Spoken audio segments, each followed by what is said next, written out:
ভাইয়া ভালো করে বেশি করে ঝাল টক দিয়ে এক প্লেট ফুচকা বানায় দেন। ঠিক আছে, দাঁড়ান আমি মজা করে ভালো করে বানাই দিতেছি। আপনার হাতের ফুচকা মজা হয় বলেই কিন্তু আমি রেগুলার আপনার কাছেই আসি, অন্য কোথাও যাই না। ওকে আপু, দিতেছি। এই লন। না ভাইয়া, টকটাতে মজা পাচ্ছি না।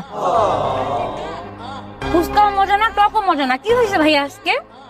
আচ্ছা আপু, আপনি 2 মিনিট দাঁড়ান, আসলে আমি আজকে ম্যাজিক মশলাটা আনতে ভুলে গেছি, তো নিয়ে আসি, তারপর আপনার মজা করে বানাই দিতেছি। ও আচ্ছা, তাহলে তাড়াতাড়ি আসেন ভাইয়া। হ্যাঁ ওকে আপু, আপনি 2 মিনিট দাঁড়ান। ঠিক আছে।